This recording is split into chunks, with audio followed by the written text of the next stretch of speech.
You just got fired today. Time to brush up the resume. Let's get fired. Hell yeah. Welcome to Let's Get Fired, the podcast where our guests tell me about their crazy work experiences and we laugh about it. I'm your out-of-work host, Alex Shklar. Today we have with us Daniel Speiser, stand-up comic. I met at an open mic I host. Daniel owes much of his current success to me personally, and I hope people remember that when he's famous. But most importantly, he's a killer bartender who gave me free shots one time. So today we're going to talk about all the other cool shit he's done and seen at work. You read all that? I read all of that. Very impersonal. I'm very bad at reading. Didn't feel like you meant any of it. I meant all of it. I wrote this like at 3 a.m. last night. Okay. Well, I guess this morning while high. Nice. And I was like, I need to prepare for Daniel Speiser. He's a serious comedian. He's gonna... And yet it feels significantly unprepared. It's so prepared. This is every single episode is as prepared as I've been ever. So this is the best version. You got my drink. I got your drink. That's nice. I think the first guy, Diego, I didn't do drinks, and I was like, oh, maybe I should do something because I'm not giving them anything, and I feel bad. But I do say that in theory, and this is very, very abstract, in theory, at some point, if there is a Patreon that makes this money for this podcast, I do want to make sure everybody who's a guest gets some kind of residuals. I would love some retroactive payment. You're going to get a 50-cent check at some point. It's more than I've ever made for comedy. Really? No. Yeah, do you make money? No, but you don't pay money and you're not doing bringers, right? Yeah. I mean, I'll get paid sometimes. But that's not positive because if you think about it open mic versus doing shows, I always say this: the worst show, unless it's literally nobody there except you and the host, is still better than a good open mic because you're not paying for it, you get a longer set, and it does force you to be somewhat prepared. The worst show is a good open mic. You know what I mean? Yeah. Every open mic stinks. Yeah. Except for fun mic at Freddy's. Fun mic at Freddy's is good. But yeah, bad show is a good mic. You're all right, I'll just try some stuff. I kind of like sometimes when it's like that. You show up and there's 12 people in the audience because it just forces you to absolutely be in the moment. You know what I mean? You can fuck around. Yes. And you get to your material, but me personally, I'll be all right, well, let me connect everybody. It's like you're at an intimate dinner party. You're let's get everybody on the same page. And you're also experienced. I feel like you can work any room. I feel like some people, when they see that the room is a quarter full, they immediately crumble. They're like, fuck, I had my hopes up I was gonna get a tape out of this, and now they're just people who shit on the room. It's oh, I guess I usually don't perform for rooms this small. It's no, you're in the room you belong in. Yeah, and you're in the room you're in. You know what I mean? It is what it is. Yeah. I hate when comics do that too. Not to talk shit on comics because I'm nobody, but when a comic will be you'll do a bar show and some bigger comics might be there, people with followers, and they're kind of shitting on the show from the back. And I'm but you're on the show, you're still here doing it. Let's just have a good time. Yeah, and also you're fucking over everybody who goes after you. Yeah. And also the host, even though or producer, even though it's kind of on them that the show sucks, they're well, I'm not booking them ever again. Yeah. And when I do have a good show, that guy's not getting invited. Yeah. People remember. I'm just have a good time, whatever show you're on. I'm surprisingly spiteful. If I don't remember everybody I've seen killed, but I do remember everybody I've seen. I will remember. You remember people who you've seen crush? No, people that I don't like, I'll remember. That's what I'm saying. It's if somebody burned the room down because they were doing bad, I will remember it. I will forever remember this girl. She was bombing on this restaurant show. It's actually a JRG show. Nice. At Lafayette, that little was it Nigerian restaurant, I believe. And also, I'm talking so much. I'm sorry. I'm gonna get into the questions. No, I prefer it. I don't have much to say. You're a married man. How can you tolerate this? You're like, this is my chance to finally put a word in.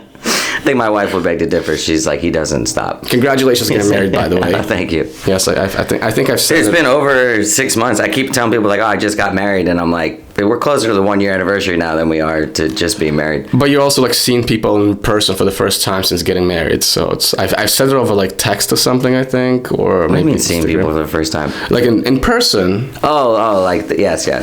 I'm like, my wife lets me out, dude. I see people all the time.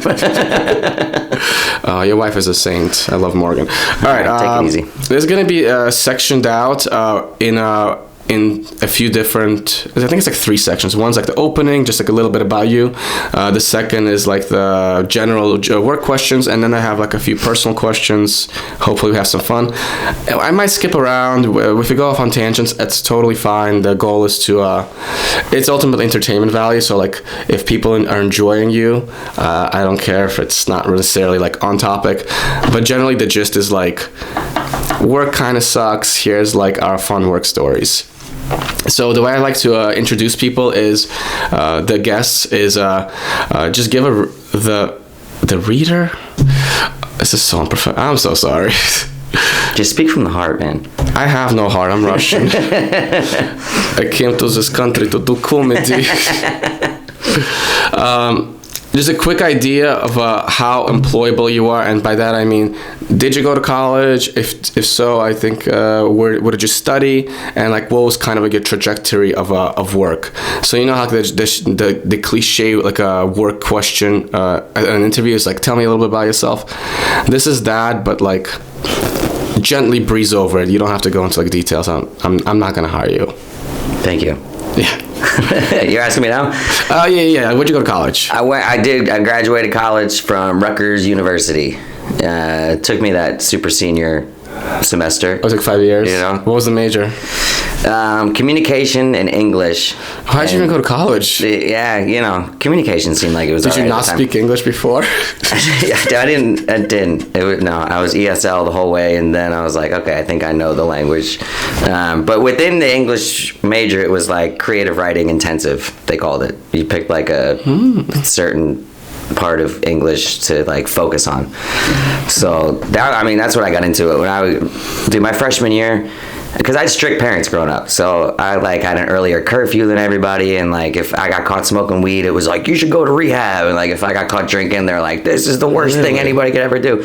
And I was like, I was in the marching band and shit, you know, so I'm like partying and hanging out with like nerds and like good people, and like no one's driving. I was in the drum line, pretty cool. Ooh, okay, that's pretty cool. Yeah, I found the social loophole because I was, you know, it'd be like I'm in marching band, but then when I was a freshman or sophomore, Nick Cannon's movie came out, Drumline. And then it was awesome. So then I found out if I told people I'm in drumline, they would be like, whoa. You know, if I was like, I'm in marching band, they'd be like, really? And they'd be like, well, drumline. They'd be like, whoa, like Nick Cannon. I'm like, that's almost right. black. I was pretty much the black kid in school. Nice. Where'd you go to school? So did you go to high school? Wait, Philly, right? Yeah, well, suburbs.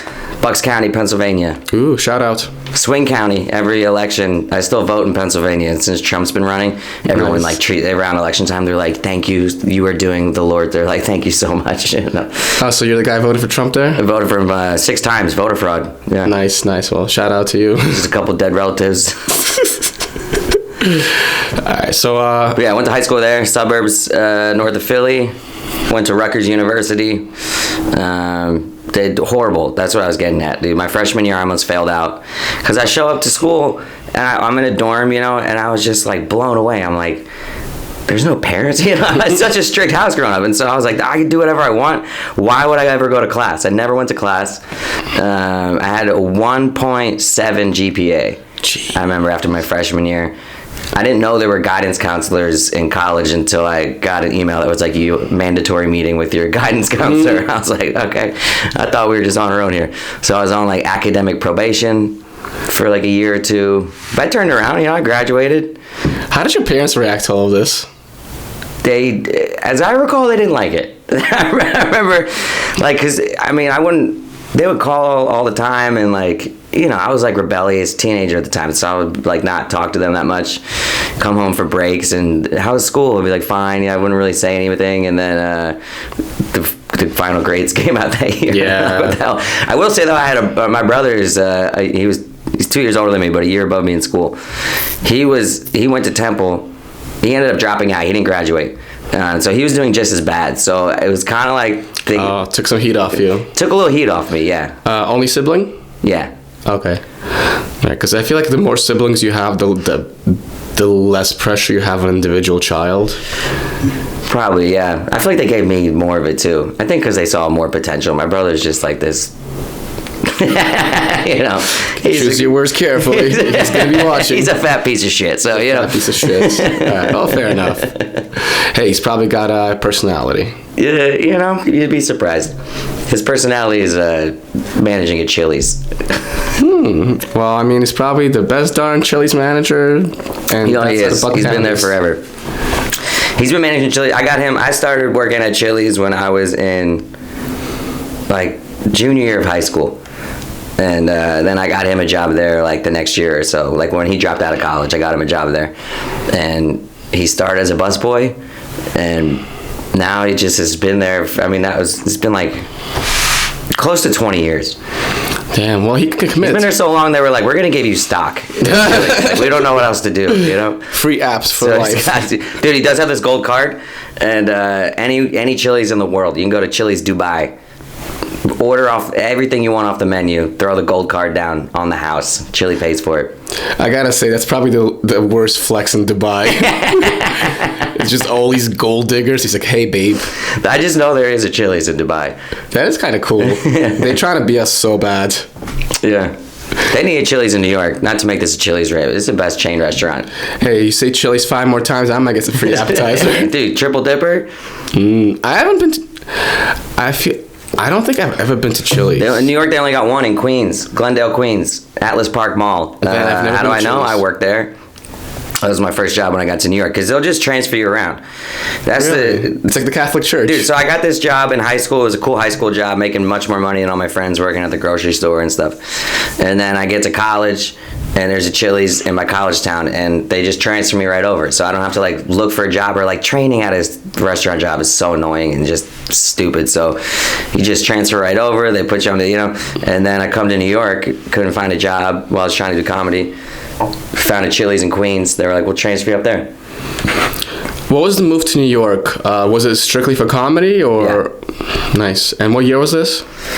The very end of 2012. Like, I think it was like December 2012. Damn, you're an old man. Yes. In the comedy, years. Yeah, I started in like 2011 in New Brunswick. There's a club called the Stress Factory. Yes, I know about that one. That's Patel. Neil Patel? Nimesh Patel. Yeah, we started together, and that guy never liked me. Well, who cares? He has one testicle now. He's funny. He's a big comic now, but that's when I started. There was like some contest at the Stress Factory, March Madness contest. Like comedians going head to head, and so I ended up winning. It was me and him in the final two. I ended up winning, and then they didn't want to pay me like the $500 prize, so they just asked me if I wanted to be the house MC at the club, and which it was awesome.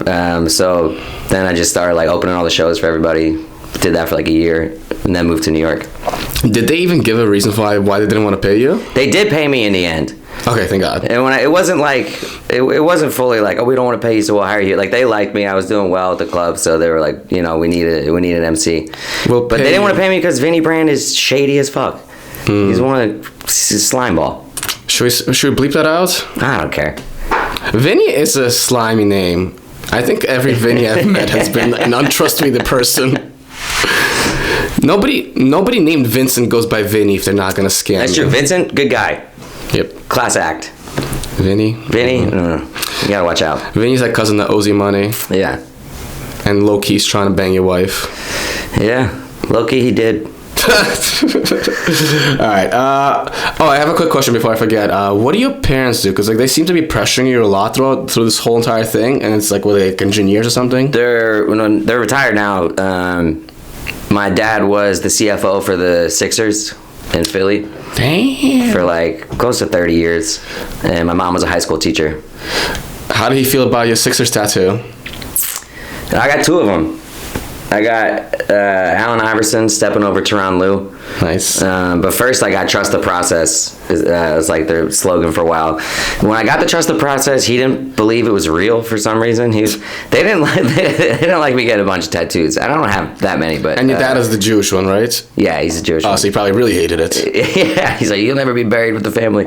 I showed him at a Sixers game, him and his buddy, his work friend, like, oh, I got this tattoo, and they were both trying to like rub it off, and like, you know, they didn't believe it was real.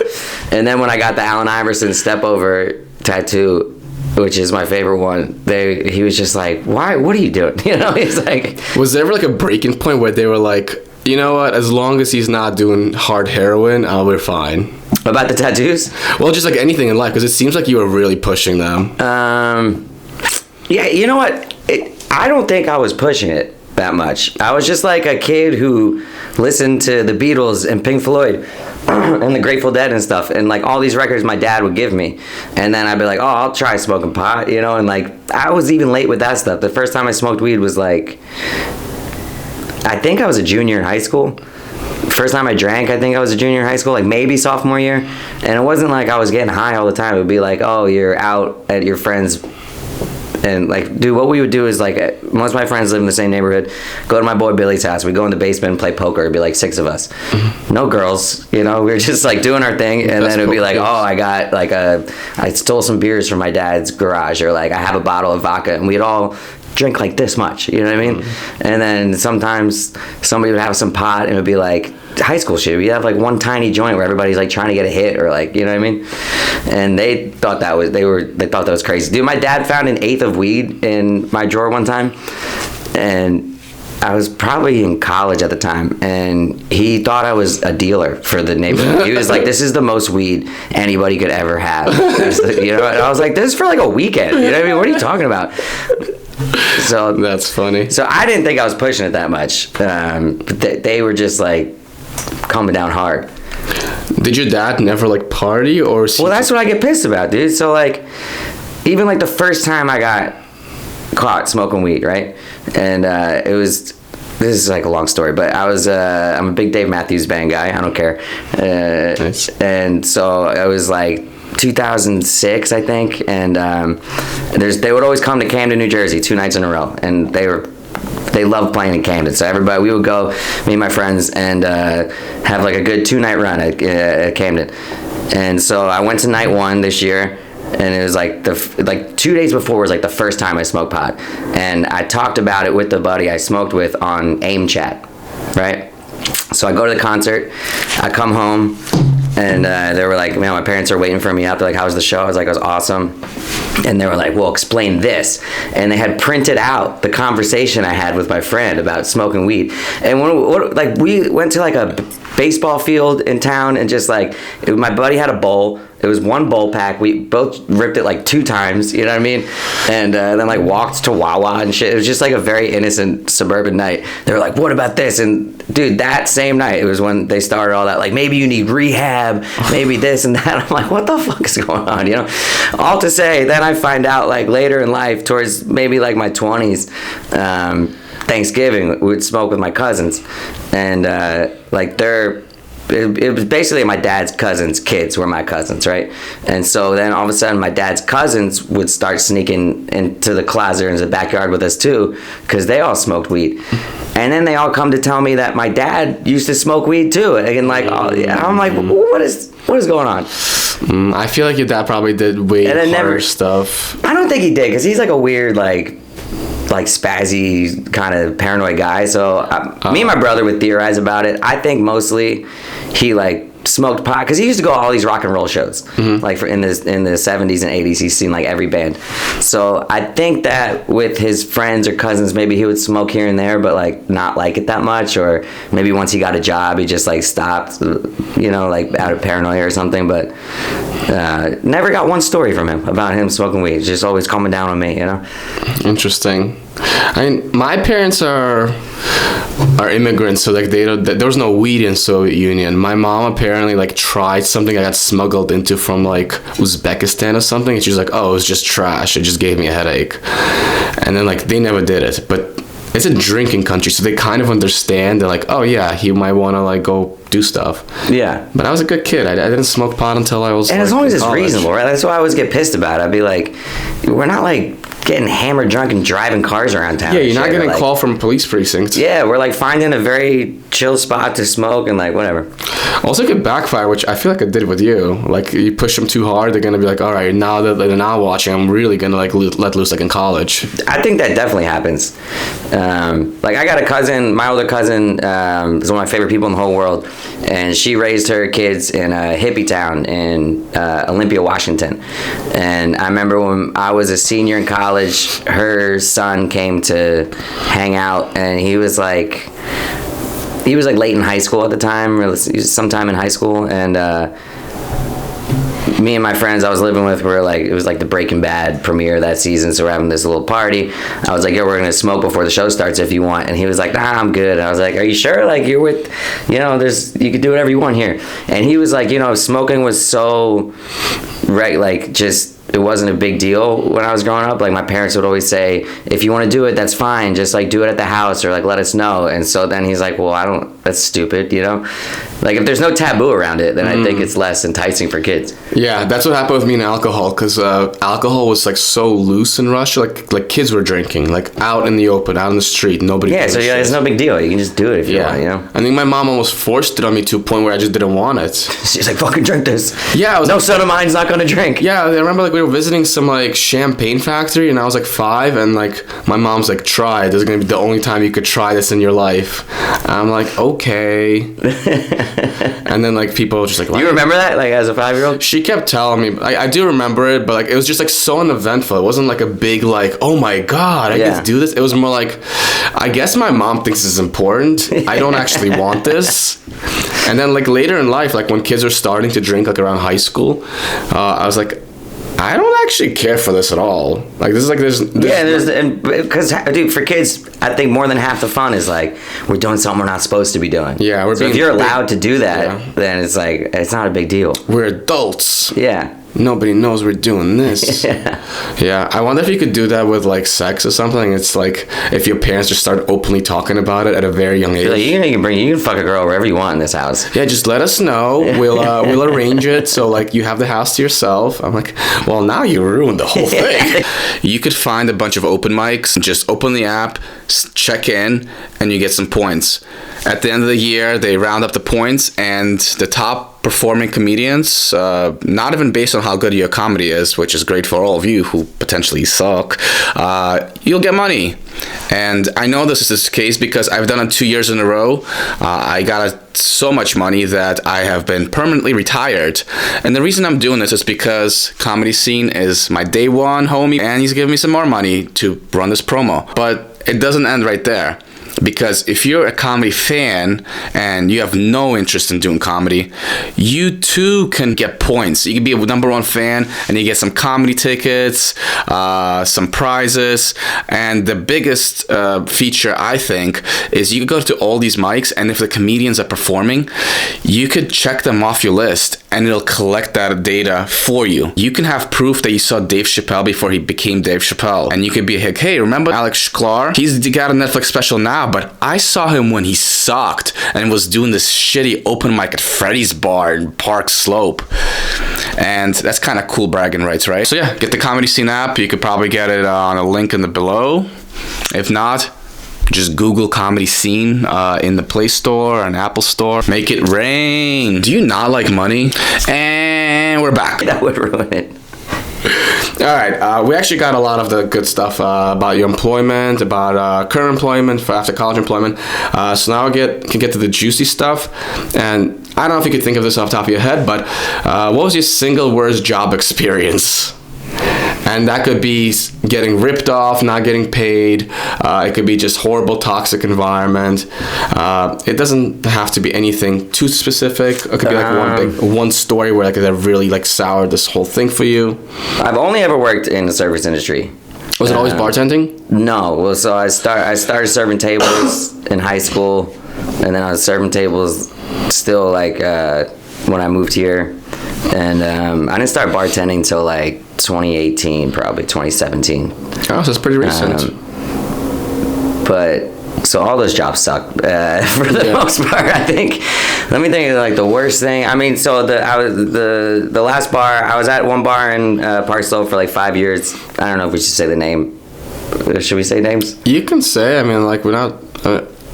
Could you get in trouble for it? I feel like no. Yeah, right. I don't know. Like you're not like calling any. I think slander's like when you're saying something that's not true. We'll just leave it nameless. Dram Shop. Dram Shop's great. I love Dram Shop. Good food over there. Good people. But it's a different bar in Park Slope, and basically they like I was the man over there for like a couple years, and then they're having a lot of like staff turnover and just like weird things going on, and so they wanted to make me officially like the bar manager, head bartender, and they were like, we're gonna give you $300 extra a week. Nice. And they announced this in front of a staff meeting where everyone's there. We all do a cheers and everyone's like clapping for me and shit, which by the way doesn't make me feel good. When I get promoted at a service industry job and then everyone cheers, I'm like, but I hate this, you know. I'm like, anybody you don't need to graduate middle school to have this job, you know what I mean? I'm like, I didn't do anything except make drunk people happy, you know, which is like. Also, does it feel like if they're making a show out of it now, like everybody who you used to be like friends with kind of hates you because you're their manager? I don't know if it was like that because it's a pretty chill place. Like, okay, you know, it's friendly. But yeah, so they announced this. They tell me I'm gonna get this pay raise, and then you know, first week goes by, I don't see the money on my paycheck. Second week goes by, I don't see the money. Third week goes by, I don't see the money. But it was also like a slow time of the year. So this is the part where it's a little bit my fault, just because I'm timid to bring things up to people, especially if it's money, you know. Money is a tough one to talk about. Yeah, and besides that, they would treat me like decent over there for the most part, where like I could get off shifts for shows and stuff like that. But I'm not seeing the money. But then I'm almost like gaslighting myself, being like, well, maybe the money is in the check, and that's just how slow it was at the bar. That's what the final payout is. So I let like 10 weeks go by, pretty much. Oh shit! Which is too much, but you know, it was just like I don't know. I mean, I'm like $3,000. Yeah. So then I call a meeting with them, like the two owners and their fucking lackey, and then I sat them down and was like, yo, what's going on with this money? I haven't seen it on my paycheck. And they were like super apologetic. We're so sorry. We're just slow to get the ball rolling on things, that kind of stuff. And I was like, okay. And I was like, well, you guys owe me like pretty much like, I think maybe it was even more than 10 weeks, because I think at the time it was like close to $5,000, which I would have been owed. So I was like, listen, you guys kind of owe me like $5,000, and they were like, well, we don't have that. And I was like, okay, well, I'm not gonna like demand that because I don't want to create bad blood, you know. It's like I had this job for like 4 years at the time. I'm like, but going forward, and they're like, absolutely. So then 2 more weeks went by. No money on the paycheck. No. So I didn't quit the job, but I told them like, yo, I don't want to do any like extra work around here anymore. You know, like I just want to come in, do my job, clock in, clock out like I used to, and kind of like fuck you guys. They're like, we're so sorry. So then that started like you know, it went downhill from there. I only worked there for like a few months more after that. Yeah, well, I mean, like when people owe you money and they're not trying to make it right, it's no good. And just seeing how disorganized and like chaotic it was for like, you know, from the owners. And usually the disorganization never is in your favor. Mm-hmm. Although one time... It can be. Like... One time I got overpaid, which is hilarious. Overpaid's awesome. You just never say anything, right? You just keep it to yourself. I didn't say it, and then like 4 months later, they're like, hey, we were overpaying you. Why didn't you tell us? And I'm like, well... You just play dumb, right? I'm like, I don't know, just... Well, I was also like, oh, well, yeah, but also like if I told you about it, the money you would have paid me would have been less than minimum wage. So I figured you were like not as scumbags. Yeah, you just play dumb in that situation. Yeah. Like, what? I don't know. I just collect my paychecks, dude. I don't look at it. You know? Yeah, it was because it was such a joke amount. I think it was like my first job where I was making like $25K a year.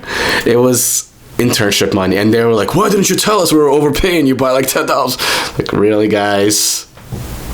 That's good for you. Yeah. I love Are you generally bad with like kind of getting your fair shake? Like in that case, like bringing stuff up, you know, I'm like, yes. Yeah. Not to put you on I'm like, we agreed on something. I just expect it to happen. So then if it doesn't happen, I'm like, wow, now I got to fucking say something. And like, I hate saying something. But I feel like in general, you might feel bad getting paid. No. When I had you on my show, I was like, "Can I send you money?" You're like, "No." Those kind of shows, I like to give back to the house. If it's like, oh, we'll give you like $20 to do the show, I'd be like, I appreciate it, and it's a nice gesture. But I feel I'm like, just throw it back into the pot, or like, you know, use it for promotion, or use it for microphones, or like whatever. Take it. I think it's good practice, and it's nice though. Weren't you like, oh, this guy's really nice? I think the money doesn't matter as much as your ability. You weren't thinking that I was nice? I think you're nice. I thought you were nice. I mean, I wouldn't book you if I didn't think you were nice. I thought it was. I think that's a cool move. If it was like $75 or like $50, I'd be like, absolutely, I'll take that. But that's what I'm saying. It's like when it was date money, you know. When it gets to like real money, and then you actually have to put your foot down. It's like, hey, this is how much you owe me. Oh yeah. I mean, I just told a story where I did not do that, but I feel like I would. I feel like I learned that lesson, you know, and I'm like, I would. If I did your show and you're like, it's going to be $75, then you didn't give it to me, I'd be like, where's that 75? But we were, like, that show runs on tips from the audience. Yes. And it's like, oh, I got $20 for everybody. And I'm like, you know what, keep it for you guys. You ran the show. You fucking put us up. It's like, you know, you got the audience in. Like, you could use it for whatever you guys use it for. Yeah, but that's kind of a me problem. If you are owed money, you should get the money. And I think it's a very good lesson for comedians to learn early on. Even if it's a drink ticket, even if it's $5, if they said they would get it. I give my drink tickets away too. That's the best. People love it. Like, you gotta, like, at your show, we got a drink ticket, and my buddy came. He brought a date, and I didn't know he was gonna come. I was like, dude, thank you so much for coming. I'm like, go take this drink ticket for your date. You know, make them look cool. Well, that actually might look back, because in the bartender is like, how come this regular person's getting drink tickets? Like, these comedians just giving out drink. They could get pissed. Maybe, but there's a finite amount. You know, it's not like you're a very nice guy, and I feel like you're too nice sometimes. I think that's fine. Well, I think that's fine. I try to be nice too. So like, if I'm telling nobody you says nice, that about you. That's true. I do come off as a huge asshole. They're like, this guy's so anal. It's like, why does he care so much about this open mic? But I do think everything you do is practice for the thing where like it actually matters down the line. It's like being able to tell somebody is like, hey, you did this wrong, and like even at a low level, it might mean nothing. But like once you actually have to tell a person that like you respect, you have like all that like practice. Oh yeah. I mean, I'm not turning it down. Like if I do a spot in New York and they're like, you know, like my last check spot, there was like $25, and so they give you a check. I'm not like, no, thank you. You know, I'm like, well, you don't feel bad because it's a club. Yeah, right. But I'm like, you running a bar show on tips. I'm like, again, if it was $50, I'd take it. Hey, you should have seen last night. Those tips add up. I'm sure. What'd they make last night? I can't say it. I'm not revealing those numbers, but hold on. More than 20. Yeah, that's nice. I try to cap it out at 30, but like if it really blows up, then I do think comedians should get paid more, because they're solid. I feel like you're doing 10 minutes. I mean, the 10 minutes you are doing, you probably worked on for like 5-10 years. It's only fair, because like it's a lot of work that goes into like being that good. Yeah. The most I could do. I'm putting myself in the shoes of the comedian, because I'm also a comedian, and I'm like, all this time spent writing, all this time spent doing mics that I paid for, and like I go do a bar show, and it's nice to get paid at shows like that, like Tall Boy. It's a good reminder that what you're doing actually brings value. I think it's even nicer when the comic donates it back to the house. Oh yes, well, they can't all do it. No, and I wouldn't expect them to. You know, I'm just better than everybody. You're buying goodwill. One of these days, I'm gonna run like a Don't Tell style show, and you're gonna be booked on it. And I expect to be paid handsomely. Yes, you'll get paid in exposure. I'll give you a free tape. I'm like, if it's over $30, I keep it, just to let you know. I'll give you a free tape, and then like I'll post all of it online and then tag you. Okay, so is it okay if I just like share all your best material? Is that cool? Go for it. All right, we got through this. Have you ever quit your job? Yes. Well, so the one I just told you about, I quit. I rage quit one job. Nice. Before COVID, I was managing some Bear Burger restaurants. You ever eaten a Bear Burger? I've heard of it. They were all right. You know, it was like grass-fed, organic beef, and like, dude, when I first started working there, like 2017 or so, it was like, you know, you could go in and get a burger, fries, and a beer for like probably less than $20 or around $20. And then by the time I left, it was like 32. You know, it's like their burgers are like, everything's out of control now. But just a lame place. And but so I'm working there. It was this store on like the Upper East Side, 95th and Columbus, maybe Upper West Side. I think that's Upper West Side. Columbus, Upper East Side? probably west. I forget where I think it's it's going. west. Yeah. And Columbus, like Columbus Circle. It's tough to say. I just close my eyes and get on the train and then get off. Which train? I can tell you by the train line. Do I even remember what train I took up there? No, I have no idea. You looking it up? Yeah. The store is probably still open. Bear Burger. Was it 96 you said? 96 in Columbus? This is Broadway. This is Columbus. Yeah, that's Upper West Side. Upper West Side. There you go. I remember it was windy as fuck. Area, 795 Columbus Avenue, New York. It's open right now. All right, let's go. Let's fucking stop this dumb podcast. 4.8 stars. So clearly, 4.8. There you go. So clearly, people don't share your opinions on Bear Burger. Yeah, I guess. I mean, it's like rich people like it, you know? Rich people with dietary restrictions. They're big on that, you know what I mean? They corner the market on people who are not price sensitive, but are very, like, restricted on that. They would be like, I brought my own burger bun from home. Can you make it on this? And I'd be like, sure, but why did you come out? You know what I mean? Can you use a separate skillet? Yeah, all that stuff. And I would just lie and watch people get sick. Jesus Christ. I'm like, oh, you really did have celiac. That's my badness. That's fun.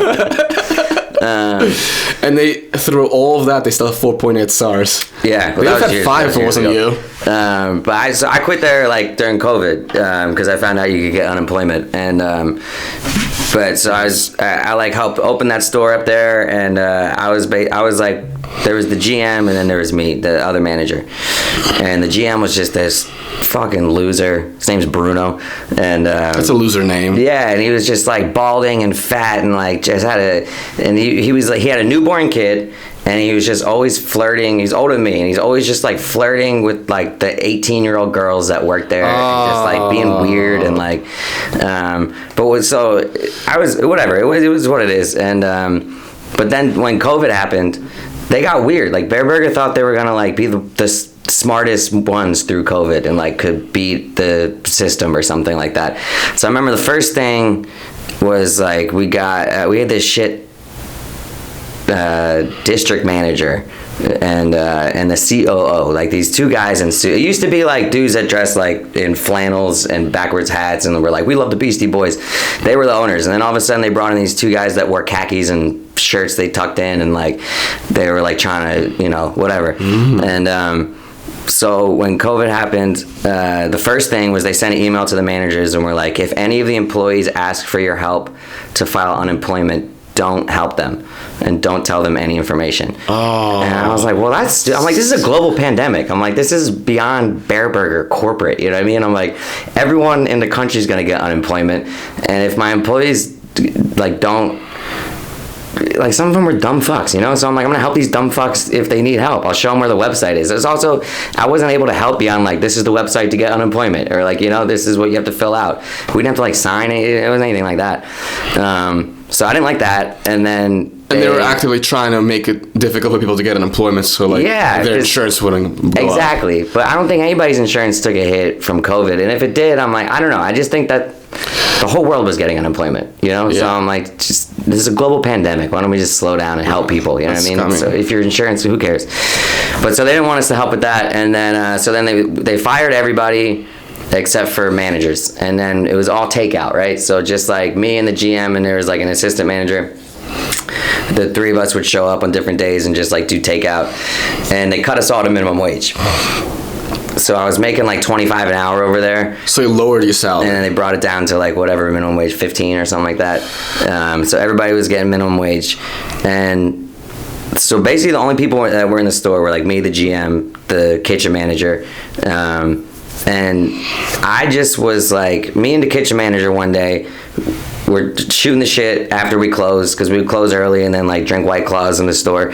And so we're getting the claws out, and the kitchen manager was like, yo, can we get in writing that we're going to get our original wages back once the pandemic is over and we reopen and everything. And the GM was just kind of like, because we thought we were on the same side, you know? It's like everybody that's like on the floor working in a restaurant against these dumb suits they hired. Yeah. And the GM was like just kind of being shady about it and being like, well, and just being kind of like saying no. You know what I mean? And then it's like, but they said that we're going to get our wages back. Like, we just want it in writing just to, you know, just to have that. Yeah. And he kind of was just like, no, and then leading us to believe that everything was a lie they were telling, and like we probably weren't going to get our wages back.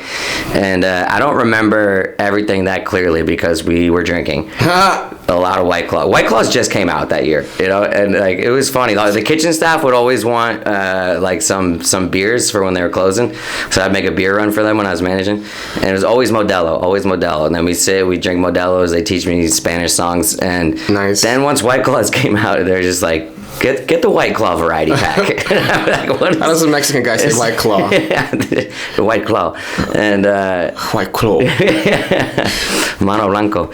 And so we were just crushing White Claws, and I just remember like it was escalating because he was saying some bullshit. This dude, you know, the GM was saying some bullshit. It's all happening in one night, or just? This is all in one night, yeah. And so he's saying some bullshit, and me and the kitchen manager just kind of look at each other, and it's kind of like escalating. Like I'm pushing back, being like, "Yo, you sound like a bitch right now. You sound like a fucking corporate, you know, tool, and all this stuff." I'm like, "We're supposed to be on the same team. Like we're trying to get our money when we're owed it." And it was just went back and forth. And then I remember we're like standing up, and we were just going at each other personal shit, you know, where I was like, well, you know, you're always flirting with these little fucking girls around here. You're a creepy ass, like, fat, bald, yeah. And I remember he went at me. I was like, I don't even care about this job, dude. Like, I'm here to do comedy. And he's like, well, I haven't seen any of your fucking shows. Like, no one's putting you on shows. And then I was like, all right, let's get these claws out then. So I was like, you got a newborn kid at home, dude. I was like, your kid doesn't even know what the fuck you look like because you're out here trying to bang these 18-year-old girls. And I remember, the last thing I remember is he was like, don't say anything about my kid. Don't you fucking mention my kid. And I was like, your kid, you know? And then I like pushed him in the chest. And there's a camera like right there. And I was like, let's fight in front of this camera, you little bitch. You know, just like talking mad shit. I talk so much shit. And I'm good at it. That's why I do it. How big is this guy? Because you're like very brazen. I'm not a big dude at all. That's why it's funny when I talk shit to people. And can I steal one of those, by the way? I forgot my water. Yeah, I just cracked it. Thank you. Oh, wow. You bartending even in my house. Cheers. Cheers, brother. Yeah, so we're talking. I was like, your kid. And he's like, he looks at the camera. He looks at me. I'm like, let's fucking go. I don't give a shit. And then, you know, he's like, you're not gonna be working here anymore. And I was like, you don't think I fucking know that? I was like, I'm about to make $1,000 a week on the government's dime, dude. Get the fuck out of here. And so I just remember then I took my keys and I threw them across the restaurant, and they went like, you know, under a table somewhere. Like these restaurant keys or your personal keys? Like my keys to the restaurant, because I was like, I fucking quit. Fuck this. I chucked my keys across the restaurant, and then I dipped out. And I just remember being happy that his drunk fat ass had to like get up like on his hands and knees and like look for the keys. Like his shirt probably came untucked, you know. And like I was like, the plumber's crack. I won that one. He's like, don't say nothing about my kid. I was like, your kid. And he did jack shit. Oh man, that is funny because like when you never know where people's allegiances lie, and then when there's like that point of tension, you see who they side with. Yeah, I just remember being weird, man. I was like, yo, you also got cut down to minimum wage right now, dude. Like, don't you want it in writing as well? But I think maybe he was told other things, like maybe they were gonna not bring our wages back up so they could bring his back up as the GM or something like that. Who knows what it was? But he was not. He was like an inside man. He was not a man of the people. You know what I mean? No. That sucks. And also possibly he's just like, they probably told him like, oh, maybe we're gonna cut more people, but like we're gonna keep you as long as like you're yeah, good. Stuff like that. That is bitch. I hated that guy. Scummy. I love throwing the keys across the restaurant. I was like, here's your fucking keys. That's amazing. It's the only time I rage quit. It'd be funny if you ran out with the keys and like had him live in fear of you having those keys. Change the locks, you little bitch. Yeah. The last job I quit, they owe me money. I still have the keys. Oh. They never asked for the keys back. And I think that's the funniest thing. I think about all the time, like I walked by a couple weeks ago and they were closed for their holiday party. And I thought, like, how funny would it be if I just opened the bar and just like told everyone it's cash only, just made a bunch of money real quick, or That's funny. or didn't even take the money at all, just as a prank. You know what I mean? Like they come back and they're like, "How did we do 2,000 in sales today? It was closed." You know, and then they just fucking check the cameras. It's me. I would just get everybody from that area, the homeless dudes, like, hey, open bar at this place. I thought it'd been a funny prank just to do a good job. You know, just open it, like, don't fuck with anything, don't steal anything, just do a good job. Put the money in the register. It's funny. You only work hard as a joke. Yeah, exactly. That would be funny. I think the whole like forgetting to get the keys is a pretty normal thing, because Diego's telling me how like his last job they just like forgot to get the keys back when they fired him, and the guy calls him and says, "Hey, can I get the keys back?" And he's like, "No." Yeah, when I come back in. Yeah, fuck you. Have you ever seen anybody else quit like that was kind of insane? Yeah, I saw my friend rage quit at that Chili's I was working at in Queens. That was awesome. I was bartending, and dude, it's the scum of the earth that would go there. You know, it's just like a black hole of like, dude, the Atlas Park Mall is just like, this Chili's would have like, you'd walk up on a Friday night at like 8 p.m. They'd be like, it's a 2-hour wait. And you'd be like, okay, and just sit there for 2 hours. And like, dude, these people just, you were lucky to make 10% tips on your sales and stuff. Like, black hole indeed. Dude, it was terrible clientele. But so, sorry, I'm burping in your mic. No worries, that's a spindrift. It's coming to get me. It was the day before Thanksgiving, and this girl was one of my best friends at the time. And so I'm done, and she's about to be done, and then this is the manager's fault really, because let's say we closed at like 11, it was like 10:58, and this couple with their little kid in a stroller comes in, and they were like, all right, we'll seat you. And we're like, come on, it was the day before Thanksgiving. I'm already changed into my street clothes. Like, she was changed into her street clothes. She had to serve this one last table. And they order, like, all this shit, you know, like, give me the sizzling fajita. Give me, like, the shit that is just, like, annoying to order, you know? It's like, just get chicken tenders to go and get the fuck out. And the kitchen probably, like, started cleaning already, right? Oh, everything was good to go. You know, literally, like, 2 minutes before we closed. And so she's serving the table, and then they're taking their sweet time. And you can see there's, like, chairs up on all the tables around them and shit. You know, like, the place was already mopped and swept, and so they're just kind of being difficult, and then my friend who was serving them very politely was like, hey guys, listen, it's getting a little late, and like, it is Thanksgiving tomorrow, I'm going home to see my family, I gotta get up early, like, would you mind if I gave you some to-go boxes and just like take the rest of this to go?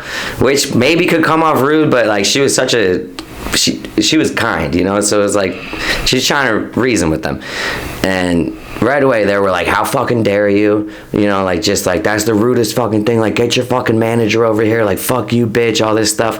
And then so she just starts going back at them, and there is like a divider between the bar and like the restaurant area, so I just see through like a glass pane window. I'm just like watching it, and I can't hear, but I just see like and then I'm like, whoa. And then all of a sudden the dude picks up the fajita skillet and chucks it at her, and she dodges it and like hits the wall. All these fucking onions and peppers fly everywhere, and she's like, are you fucking kidding me? And they take their drinks and spill them on the fucking table and stuff. And then this is the funniest thing, she like crouches down to the kid in the stroller, who's probably like 2 or 3, and she was like, I just want you to know, your parents are fucking trash. Your parents are fucking trash, and I feel so bad for you. And she's like, I fucking quit. And she looks at them, she's like, are you happy you just made someone fucking quit their job? I fucking quit. She stormed out, and we were just like, whoa. And so me and the manager, like, the people left, you know, I think they got their meal comped because the customer always fucking wins, and we're just like sweeping up this fajita, like this skillet, like, it looked like a food fight. But when she crouched down and told that little kid, like, I just need you to know your parents are fucking trash. How old is this kid? The kid was like 3 probably. He's in a stroller, you know, he's like a little kid. It was his first memory. It was so funny. He's gonna remember that, dude. That was the first rage quit I've seen. Which honestly though, I was on her side about that. I'm like, those people are crazy. Especially that dude chucked a fucking skillet at her. That thing's heavy and it's hot. Oh, yeah, she didn't dodge it, dude. That's bad news. That's how entitled are some people. Also, if you have a kid and like this is how you behave, and you're out of trashy place, dude. They're going there for like the 2 for $20 dinner deal. You know what I mean? Like, and also I feel like sometimes people do that. They were like, we're gonna cause a scene and then we're not paying for this. Yeah, 100%. But that again, I was on the manager though. Like I managed places since then, and I'm like, never ever would I do that to somebody, especially on a holiday where it's like 2 minutes before we close. Technically, we're still open. You know, I'm like, technically, fuck off. No, you got to be the bad. It's my favorite thing telling people we're closed. I'll do last call at a bar. Somebody will come in 2 minutes later, so technically they'll have like a half hour, maybe 40 minutes to get a drink if they want. I'll be like, did last call already. Just back it out. Just turn right around. We already did last call. Nice. Because then they're going to try to stretch it. And they're going to be like, well, I got away with this. How much more can I get away with? Yeah, it's just nice to have the power, you know? To be like, get the fuck out of here. And also, like, you're not doing anything wrong. Like, this is the rule. Yeah. Like, we are closed. We're no longer serving new customers. Like, if I serve you, I'll make an exception for you. The people that come in and they'll be like, is the kitchen still open? And I'm like, for like 5 more minutes. And the people that are like, perfect, you know, they'll be like, awesome, great, we just made it. It's like, dude, how are you? And then half the time it is a good person who's like, all right, we don't want to be annoying, you know, we'll go somewhere else. Yeah. Thank you to those people. The people that are like, oh, perfect, we just made it. It's like, yeah, you just made it in time to piss everybody off that works here. Congratulations, dude. I already have it tough with these Mexicans. You know, I just got in with them.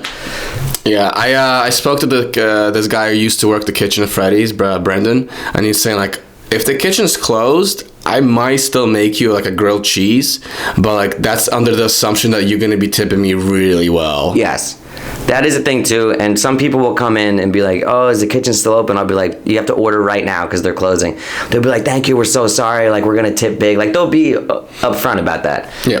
And that's whatever. That is what it is, you know. Yeah. But the type of people who are just like, perfect, here's your 15%. You're like, great. Everybody hates you. Yes, it's because the hate rolls down. It's like, you know, it's like I hate them, but then the kitchen hates me, you know. Yeah. And then I guess that's where it ends. There's not that many people, but it's just like But it just creates an entire environment of like we were just like doing our job, chilling, and we're like looking forward. It's like the teacher who like the bell rings. It's like I didn't let you out. Yes. It's like. Okay, and now we're gonna be late to next class, and they're not gonna care that like you didn't let us out. Proved your point. You talked for an extra minute about Huckleberry Finn, you know? Yeah, it was. Some people are oblivious to that, and honestly, like sometimes, and you can't tell them. That's the thing. You can't be like, "Hey, you'll be a real asshole if you order right now," because then like you're bad at like your job. Yeah. Like, I say it with my face, you know. They can't read between the lines. I try to say it with my face. The level of autism in these days is just running rampant through society. Yes. If it was me, you'd have to be like, Alex, please do not order. I'm like, oh, gotcha.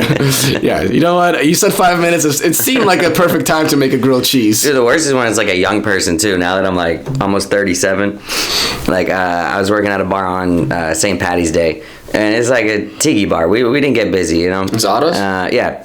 Otto's Shrunken Head, great place to go. But you know, we don't have Guinness or nothing like that. It's like there's a bunch of Irish pubs around, so we don't do a lot on St. Patty's Day. So it's a pretty chill day, and if it's a chill day, you close at midnight. So from 11 to like pretty much from like 10:30 on, like nobody entered the bar, and then all of a sudden at like 11:50, this like 21-year-old dude comes in a Jets jersey, which already I hate. I'm like, why are people wearing Jets? It's green. I get it. It's green. You're wearing green. You look so stupid in a Vinny Testaverde jersey on fucking St. Patty's Day. I'm sorry. The Irish hate us for celebrating that day. But so he comes in and he's alone at first, and he just comes in 21 as fuck, and he's like, yo, it's dead in here. And I'm like, yeah. And then he's like, is it always like this? And I was like, I don't know. You know, like I talk like that to young people when they come in with that. Unless you come in like, hi, you know, like come in like you're young. Come in like you haven't been going to bars. You know what I mean? Like act like I'm your teacher. That's how I feel when these kids come in. You want some respect. Yeah. So he's like, is it always like this? And I was like, I don't know. And he's like, all right. He's like, well, I got a bunch of friends that are going to come meet me here in like 10 minutes. And I was like, we close in 5. And he was like trying to figure out if he could make it work somehow in his mind. And then I was like, yeah, dude, there's nothing you can do, you know. And he's like, can I use the bathroom? And I'm like, you gotta be quick, you know. Like that. Just talking to him like that. Like, can I at least do a bump of coke while I'm here? I think that's 100% what he did. I can't do it in the street. Let me at least use it. That's one of my favorite lines. Some people will come in and be like, can I just use the bathroom? And I always be like, yeah, no problem. Just don't do anything weird in there. It's just fun for me. Has there been a time when someone like got caught doing something weird in the bathroom? I mean, just like people banging and stuff. Like, you know. What's the policy? The policy is like politely knock on the door and try to get them out, you know, and like. But I did work at one of the Bear Burgers I was managing around Washington Square Park this one time. I'm in the basement office, like, doing my closing stuff. And it's just me and, like, the busboy who is, like, cleans everything at night. And so he comes running down. He's like, yo, there's somebody in the bathroom right now. I just went, and it's like this unisex bathroom. And I was like, oh, God damn it, I forgot to lock the front door, you know. And so I went up, and it was this woman, and she was homeless. But she was, like, younger. She was, like, you know. Freshly homeless. Yeah, freshly homeless. And she was in there, and she had ocean spray bottle, like the big one, Cranberry. full of piss. Oh. And, like, she had a cart, but it looked like she was gonna, like, maybe dump it out or in the toilet or something. And I was like, yo, we're closed. You have to leave. And I just remember her getting a little hysterical. And I was, like, standing in the doorway, like, holding the door open. I was like, you need to go right now.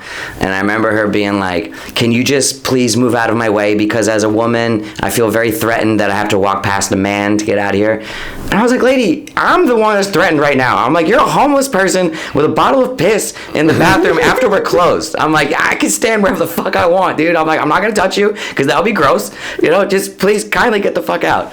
And I remember her leaving, being like, you don't understand who I am. I used to be a ballerina. She kept telling me that she used to be like a prominent ballerina. And I was like, all right, I'm sorry. I didn't know I was talking to fucking royalty. You know what I mean? Like, it's my bad. And yeah, she came back like a week later, like in the middle of the day, like the lunch rush. And she just like stood in the middle of the restaurant and started preaching that same shit, like, this guy's sexist and he kicked me out of here because I'm a ballerina. And like, it was all because she was a ballerina. I'm like, that's a vindictive awesome. I wish I got her name. I feel like that was the one truth that she told. I'm like, maybe she was a ballerina and just got hooked on crack after she didn't get a part, you know what I mean? Oh, that would suck. But dude, she's holding this ocean spray bottle of piss. She's like, I feel very threatened right now. I'm like, I feel threatened right now. You could do anything with that bottle of piss, you know what I mean? All right, big question. Capped or not capped, the bottle? It was not capped when I walked in. She capped it. Okay. But because I think she was like doing a dump. Oh. Maybe like, because maybe that was her bathroom, you know what I mean? And then she's like, you could dump it in the street. You dump it in, you just piss in the street. Why are you keeping it in the bottle? I'm like, I don't. Yeah. Don't want to make a look bad. Very eloquent lady. Yeah, she was pissed. Besides that, though, it's like, dude, people don't do anything in the bathroom. Like, sometimes you'll see a couple go in and you're like, all right, I'll give them 5 minutes. You know, like, a Bear Burger? No, not a Bear Burger. At the bars that I work at. Yeah. And when you see a couple go in, which is not often, people are not fucking in the bathroom around these bars that much. But when they do, I'm like, you know, some guys will be like, oh, like, go bang on the door, like, we can't have this. I'm like, dude, chill out. I'm like, I'll give him 5 minutes. I'm like, I don't want confrontation, you know what I mean? I've never worked at a bar, but like, if I had been put in that position, I feel like I'd be like, as long as people aren't being held up and someone's like not able to piss, like, within reason. I mean. I'm like, if you can fuck in the same amount of time that you would take a shit, you know, that 5 to 7 minute window, I'm like, that's fine with me. It is what it is. Fair enough. I do like kicking out scumbags, though. That's like one of my favorite things to do. There's some sort of power. Like, dude, like we said, I'm not a big dude, but there's like, when you're behind the bar, there's like, you have a little bit of authority. Yeah, and you're also one phone call away from cops. Exactly. And I feel like people treat it like the same with like government worker, where it's like, well, if I hit this bartender, that's extra bad. You know what I mean? It's like, there's cameras everywhere. It's probably I can assault everyone, but this guy's like a train operator. Yeah, exactly. Dude, there was one where there's 2 dudes and this one girl came in. Indians. Ugh. So I already knew I wasn't getting tipped. And and they came in pretty... I feel like I have to go back. Who cares? There's so many groups that don't tip, and a lot of white trash is the worst. A lot of immigrants and also like Europeans, and they're not more used to it, dude. But out of all of them, like, because like black people not tipping is the big stereotype joke. White trash people they're the worst tippers. Really? They're just they got no teeth, and they just don't. You know, they'll leave you like 75 cents, you know. You get like loose change from white trash. Yeah, they're actually dirt poor, and they're like, their mentality is, I can afford this much, not like I can afford this much, but I gotta count for tip. Yeah. And when a black person doesn't tip me well, sometimes I'm like, I get it. Reparations. yeah. And I'm like, they probably don't, it is what it is. I'm sorry. But if you were black, they wouldn't tip you well. That's the thing. It's not a race thing at all. I think it's literally it's just how you're raised. So you're like, I can get this much. Some people can, dude. I used to work with this guy, a good friend of mine. His name's Darrell, and he was born and raised in Oklahoma City. So he had this like southern charm about him, but he was also like fucking pretty tough guy. But I worked at that Chili's with him where nobody would make tips, but he would just somehow. He'd be the only one. Everybody would be like, I made $150 tonight. I made $120 tonight. He'd be like, I made $350 tonight. And we'd be like, what the hell? But you would just see him chop. Like, he just had a way of getting to everybody, Mm-hmm. So he got black people to tip him, which is cool. So is he very personable? He was, yeah.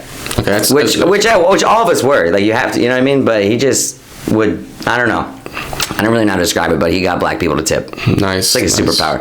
But these 3 Indians come in, and they're like my age, and they're getting pretty drunk. There's some game was on, like a Knicks game maybe, and the leader of the pack, this one dude, he was just talking shit to the girl the whole time about volleyball. And I came to gather that they just had like an intramural league volleyball match that didn't go well. So he's laying into her like, you need to do this, you need to do that, you fuck up here, you fuck up there. And I tried to break the tension a little bit because she was uncomfortable, like getting yelled at by this guy. So I would slide in and interrupt and just be like, well, it sounds like you need to practice just as much, just stupid stuff like that. And we'd all have a little laugh, but then he'd go back to yelling at her. And he was pretty drunk, and so when he ordered his next drink, I was like, you know what, let me give you a water for now. And it was like mid-third quarter of a game, maybe fourth quarter. I was like, after the game, let's reassess if you need another drink, And I wasn't like, fuck you, you're cut off. I was being a pretty chill bartender about it, especially him causing like this scene with this girl, because he's screaming at her pretty loud. And people are probably looking at this point. People were noticing, for sure. It was packed. And he didn't like that. He was like, no, I didn't order a water. I want another beer. And I was like, no, I understand, but I'm letting you know I'm not giving you another beer right now. But I will get you a water. I'm not kicking you out. You can stay at the end of the game. We'll see if, you're not yelling at this girl anymore. And he didn't like that. And he was so drunk. And he was just like, the fuck yous came out right away. And as soon as that happens, like, I'll meet you right there. Well, he doesn't respect you because you're short and he plays volleyball. He's like, this guy can't even spike. Yeah, probably. What is this loser telling me? He's like, you can't even reach the top of the net. I'm like, I can. I'll do it right now. And so, he's like, fuck you, fuck this. And I was like, you know what? I remember telling him, like, now I'm tired of hearing your fucking voice. I was like, get the fuck out of my bar. I'm talking to him like that. And he's all like, he's ready to fight. But so he closes his tab. I was like, you got to pay for your shit and then get the fuck out of here. So I remember he closes his tab and he tipped. And then, so I just grabbed the thing back, a little whatever, POS system. And then he looks at me and he's like, yo, I tipped you. And I was like, okay. He's like, say thank you. Oh. And I was like, get the fuck out of here, dude. I'm like, I don't need your fucking money. Just like talking shit. They leave though. And there's a bar right next door. And so they go to the bar right next door. And like 20 minutes later, the other guy and the girl that he was with come back in. And I was like, Jesus Christ, what are they, and they're like, we come in peace, like, we just want to say, like, we think that got out of hand, and we were confused about what happened. And I looked at the girl, I was like, you're confused? I'm like, that guy was screaming at you for like a half an hour straight about how you suck at volleyball, making it uncomfortable for everybody. He's clearly too drunk. And she was like, no, I appreciate you sticking up for me. And then the guy said something like, well, is it okay if we come back in? And I was like, absolutely not. I'm like, you just got kicked out. And then the friends started being like, fuck you, like, all that stuff. I'm like, get the fuck out of here. So they leave again. And then I close up for the night, a few hours go by. And normally I'll go next door to grab a nightcap after I close because that bar is open later. At the bar they just went to. Yeah, I didn't know they were there. So I walk in, and as soon as I walk in, that guy's like in the middle of the bar. He's like, he's here. There's no power here. Yeah, for real. He's like, he's here. And I'm like, Jesus Christ. So I was like, I'll just get my ass kicked. I'm not going to back down. You know what I mean? Like, I'm not the best fighter, but I'll throw down if I need to. You got into bar fights before? No, I've broken up bar fights before. Okay. Where it's like, But I've trained with some people here and there over the years where it's like, I know how to throw a punch. I'm, you know what I mean? I go to the gym. I don't care. I'll get my ass beat. It's fine. But so I'm like, whatever. So there was like a stool. There were like 2 stools empty right next to them. So I left a stool in between us, just sat right next to them. And I was like, you know, and they were like, what the fuck? But then there's this weird thing where it's like Jekyll and Hyde, where he like get in my face, be like, yo, what the fuck was that? And blah, blah. And I'd be like, dude, that was all business. I'm like, you were being drunk and rowdy in my bar, and I shut it down. I'm not going to have that. Like, it's nothing personal. I don't know who you are. I don't know anything about you. I just know that I can't have that in my bar. And then he'd be like, dude, I respect that. Let me buy this guy a drink. Let me get a round on him. And then he would buy me a drink. And then he'd get right back in my face. And dude, he bought me 3 drinks that way, where it was just like he didn't know what was going on and had like amnesia and was so blacked out. He hates you. Yeah, he'd be like, fuck you. Dude, I totally get that. You make a lot of sense. Drink for this guy. Yo, what the fuck? Fuck you.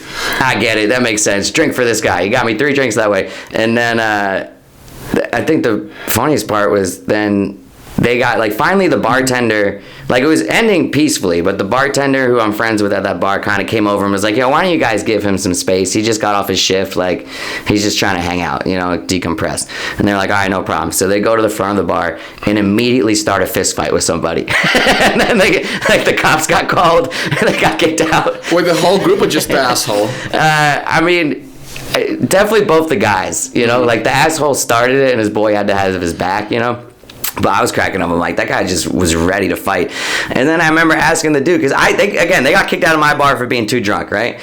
And then they go to this bar next door. They had racked up an $80 tab. And I looked at the bartender. I was like, dude, you let them drink $80 worth of booze? I'm like, they got kicked out of another bar. That's crazy that you could just, like, get kicked out of one bar for being belligerent, go into another one, and still chill for, like, until you fight somebody. It's like changing cities in GTA. Yeah, you lose all the stars. Seriously. Dude, as soon as I walked in, they're like, he's here. And I was like, you gotta be fucking kidding me. He was like trying to escalate with you just so he could fight you, and you were probably just being like smart about it. Yeah, I was just being chill. I'm like, I know how to navigate those situations, you know? So I was just explaining to him, I'm like, dude, it's nothing personal. You're just being drunk in my bar. And when I would explain it like that, he'd be like, dude, that makes a lot of sense. This is a good guy. Let's get him another round. And we'd take that, and he'd be like, but I still don't understand. You know? Wait a second. I fucking hate you. And then he's like running game on you. He's just like kind of like alternating between positive and negative just to confuse you. Yeah. Like you were either gonna fight him or fuck him. Yeah. I would have. I want to know what the girl's opinion of him is, because like if you're getting yelled at and like. So when him and his I do remember at that second bar when his 2 friends went up, because I guess she made it stay behind because they went to go fight these guys for no reason, and the girl said to me, like, thank you for sticking up for me. You know, she's like, he was yelling at me the whole night, like, I appreciate you doing that. And I just remember thinking, like, why are you hanging out with these guys? You know, like, surely there's another volleyball team you could play for, you know? Yeah. Like, this doesn't, it's not a good crew, dude. Just tell him to shut the fuck up if he's screaming at you. Because they weren't, I was like, is that your boyfriend? She's like, no. And I'm like, that's crazy, just to, like, scream at your friend like that. Yeah. Oh, he just gets like that when he's drunk. He's a good guy. He's a good guy. Just get in a fight at the front of the bar. That was so funny to me, dude. They wanted to fight so bad, and then as soon as the bartender was like, yo, give him a little space, he's just decompressing from work, they're like, no problem, sorry about that, and just go to the front and start fighting with people. I think there is a breed of human where like I'm either getting laid or fighting somebody tonight. Yeah. And he wasn't getting laid. I think that breed of people are rapists. I'd be willing to bet that guy has not had much consensual sex in his life. Yeah, he sounds like a scumbag. Also, volleyball, intramural volleyball. That's what I mean. I'm like, at the end of the day, like, you're pretty gay, dude. I'm like, you're pretty, you know, like, you're screaming at this woman about volleyball. Like, who cares? You're only an alpha in a co-ed division. Yeah, exactly. A co-ed Indian rec league. I mean, how good could the talent You're a tough guy around people who don't take this seriously at all. Have you ever had, like, an office job? No. All right. When I was like in college, I was probably like 21. My dad was working with the Sixers, so he got me an internship in their PR department. So for like a summer, I would go 9 to 5 and like work in the PR department there. But that was the only experience. Was it an internship, you said? Yeah. All right. Did you like it?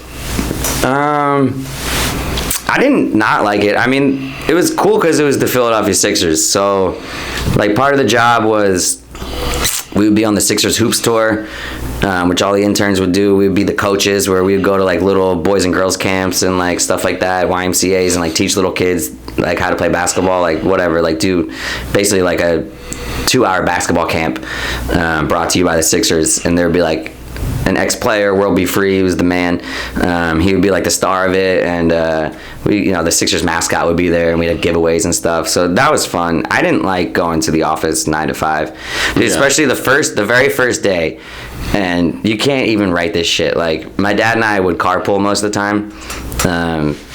So it's like the first day, I'm always running late, so I woke up a little late. I'm like rushing and get dressed. I come downstairs and my dad is wearing the same exact thing as me. And I'm like, how is that possible? I'm like, I don't dress like you. You know what I mean? I'm like, I didn't even know that we had this possibility in our closets, you know? And I was like, there was no time to change, you know? He's like, because he's like, we gotta go. And so I showed up to the first day of the internship that my daddy got me dressed as my dad. That's so funny. And, that was a bummer. Did you feel bad getting an internship through your dad? No. And how come you didn't pursue more like Sixer stuff? Was it just like you wanted to pave your own way? Well, I started doing stand-up like right around that time. Oh, so you were like, when you started, you were like, this is what I'm doing? Yeah, it happened really fast for me, and it has not since. But like, when I got hired at that club to be the MC for all the shows, I'd done stand-up for like a month. Whoa, at that time. That's crazy. And you get lucky and you whatever, but I just sort of like hit right away, and then I would get like pretty good feedback from the other comics that were on the shows and like the headliners and stuff. So within like a couple months of doing stand-up, I was like, well, this is what I want to do now. And my friends were like, from college were like, they all had cameras and green screens, and we like film sketches and like just do stuff, and I was just like, I want to do this stuff. Yeah. So I never really thought about it. I mean, you are great at it. And I mean, like, I feel like if you get a win, like a success story that early on, you're like, oh, I'm a virtuoso. Maybe.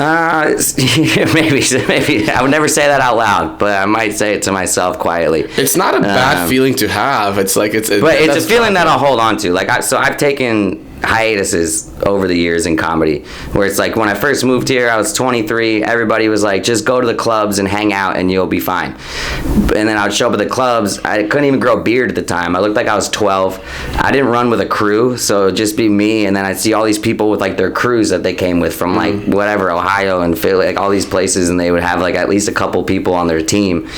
And I was just way too intimidated by the city itself, and then by the fact that I was kind of like navigating it on my own.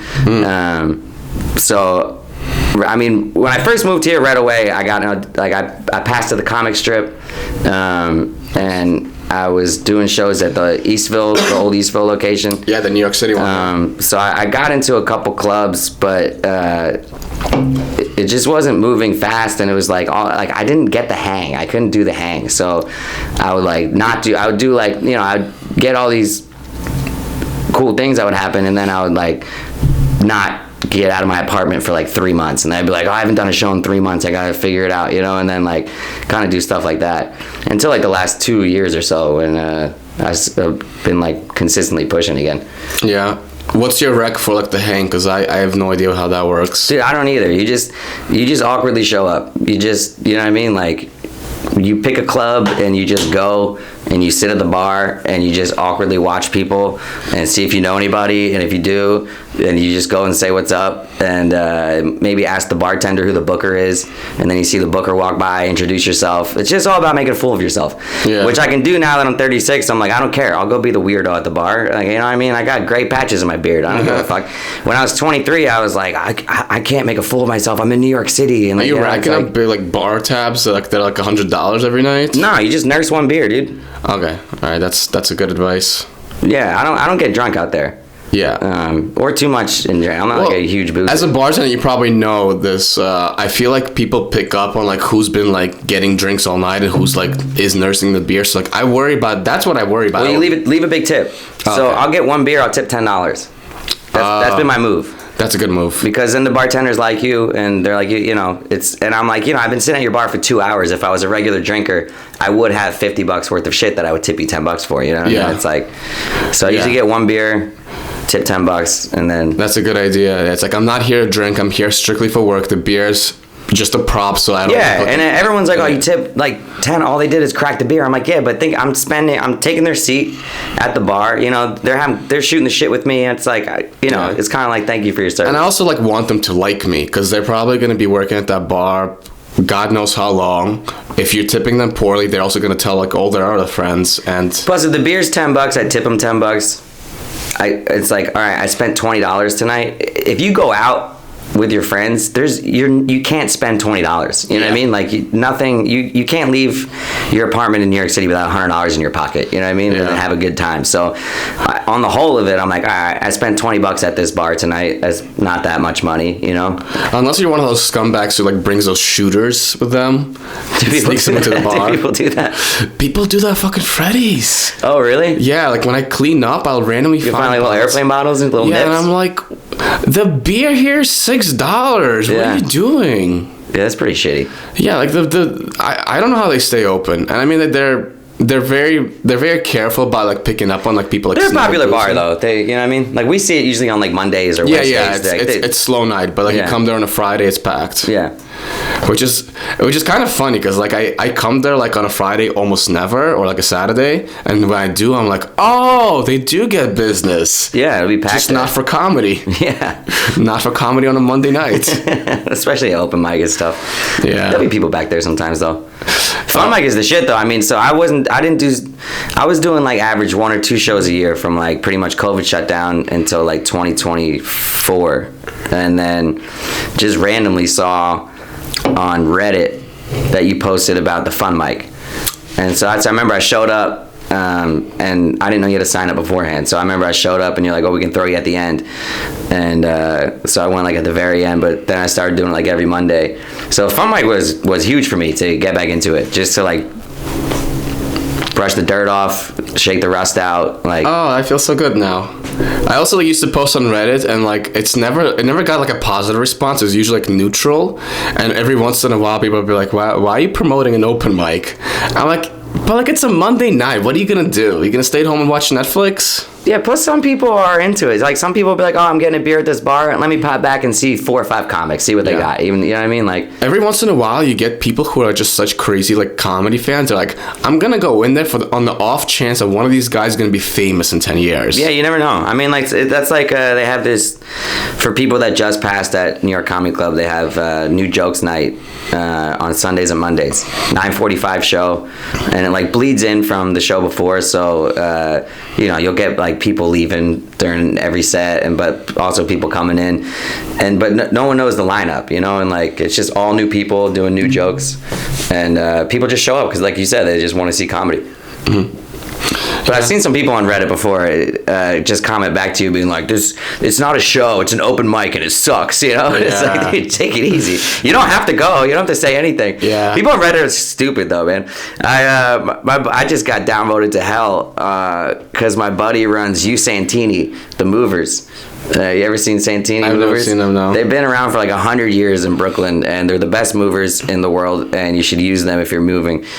Super chill guys, and so my buddy's in charge of like the social media stuff. So I saw him post on the Park Slope Reddit. He's like, it's like our 98th anniversary. We're giving away free t-shirts. Come by. And they always roast me because I wear tank tops in the summer and short shorts, You've seen the look. And, yeah, it's a good look. It is what it is, I feel comfortable. It's hot out there. What are you gonna do? You know what I mean? Never on stage. I wouldn't do that. I bet you get good tips though. From some interesting people, especially in Park Slope. I'm like, the Indians always tip me in the summer. I don't know why. But so he's like, free t-shirts. So I commented on it, and I was like, 98 years, not even 100. But I guess that's cool. And I was like, do you have any tank tops? Because I thought he would know it was me, but he didn't. So he responds, he's like, oh, like, we don't have any tank tops, but I'll add it to the wish list for the inventory. And I responded, I was like, no problem. I can just cut the sleeves off the t-shirt, save an extra small for me, which I thought was hilarious. And then I texted my buddy, and I'm like, yo, did you know? Like, that's me on Reddit. And he's like, oh my God, I fucking should have known. I was like, who is this guy? I checked back half hour later. I have like 20 downvotes. This one guy commented on mine, and he was like, like, I just looked at your page. I have some of my stand-up posted. He's like, I had to look at your page after your comments. You're a very interesting person. And then in parentheses, it says derogatory. I was like, okay. I'm like, you guys don't think this is funny that a guy's requesting a tank top and saying he'll just cut the sleeves off of a t-shirt? I'm like, everybody relax. You know what I mean? The amount of time people spend hating on Reddit while doing absolutely nothing with their life is insane. I couldn't believe this guy was so offended. And you went through your whole entire post history. And the parentheses derogatory just got me. He's like, just in case you thought I was complimenting you, this is derogatory. I'm like, all right, dude. I'm having fun with my friend. Did it run through your little Reddit mind that maybe this is a guy who knows the poster and is just having fun? He hits on a girl. He's like, hey, you have nice eyes. Complimentary. Yeah. Man. Reddit's... I gotta say, Reddit has been kind of like a saving grace for running a show on a shoestring budget, because people will come out. Like, I met this guy, like Edward from like Bensonhurst. He's like, yo, I saw the post on Bensonhurst Reddit. And I'm like, oh, it works. You get a few people. I mean, again, that's how I found out about your mic. And it builds up over time. Yeah, I'm sure a few people come to Tallboy from it.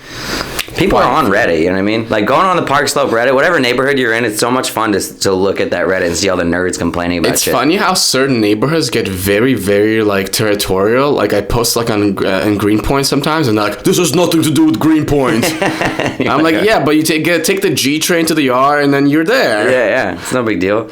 Gowanus banned me. Straight Really? up. Like, what a shithole. Gowanus is right there. I know. I'm like, you technically are, like, not walking distance, but you could walk that. Yeah. They're like, no, Gowanus only. If it's not the canal, we don't want it. I think it's also like the moderators are like the ultimate like bosses of Reddit. Yes, I'm sure it's this, like they probably feel like they're kicking someone out of a bar, which I get is a cool feeling. It's a cool feeling. My best friend was a saying moderator. "get the fuck out" is it's fun. Yeah, he was moderating I think New York City subreddit for some point, and he's just like, it's so political. Like, people just like, if this doesn't qualify perfectly within like our like rules, we're gonna ban it. We're gonna block. Yeah, it's weird, dude. I remember I had tickets to a show, one of my favorite bands, and I couldn't make it, but it was also like, you know, I think the tickets were like $40, and if I put them on StubHub, like, you never make your money back. So I just wanted to give them away because it's one of those kind of bands where like, they got nice fans, you know. It's like, and it's like they call it the miracle, you know. You just give the tickets to somebody, and so I remember posting like, "Yo, I got 2 tickets to the show. I'm not gonna be able to make it. If anybody wants them, just like comment to let me know." They're a Philly band, Dr. Dog. I was like, just comment, letting me know how big of a Sixers fan you are. Biggest Sixers fan gets the tickets.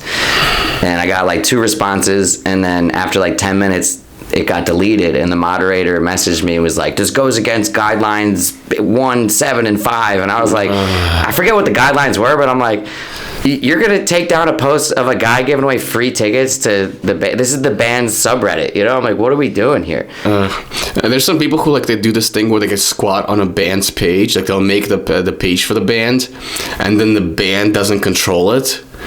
And like, they're like, that must have been what this is. I don't think the band has anything to do with it. Yeah, it's just like a subreddit for their fans, you know. People need to feel powerful, and it's just sad how some people choose to do it. Again, I get it. Kick someone out of a bar is the coolest thing you can do, but kicking someone off a Reddit for trying to give away tickets, I'm like, it's not the same. If somebody came into my bar and was like, I'm giving away free tickets, I'd be like, you can stay, you know, you can hang out. Hey, only we can move any kind of product here, even if it's free. I actually had like a pretty scummy giveaway thing. Not giveaway, but like I went to one of those seminars for like comedy classes where they're trying to get people to like sign up for a comedy workshop, and then like the end they have like the graduation show. The graduation show, and the whole entire pitch. They were pitching it like a timeshare. Like, you have to do this right now. You will never survive at open mics. Nobody's gonna love this you. This opportunity will never come again. Yeah, and then like after they did finish the seminar, I went to the exit and just started handing out flyers of Fun Mic. I'm like, if you actually want to do comedy, just come to my mic. The guy who ran the thing came to me. He's just like, you got some balls on you. Don't do this shit. Not on my. I'm like, those seminars I never want to talk too much shit because I'm like, get into comedy however you want to. But those seminars are so much money, and I don't think you get much out of it, but like a false hope, because those graduation shows are fire. Yes. Right? Like it's everybody's friends, and everyone's in such a good mood to see their friend do comedy for the first time, and everybody crushes. Yeah. And then it doesn't lead to getting booked anywhere. Yeah. And then you still are starting. I mean, start however you want.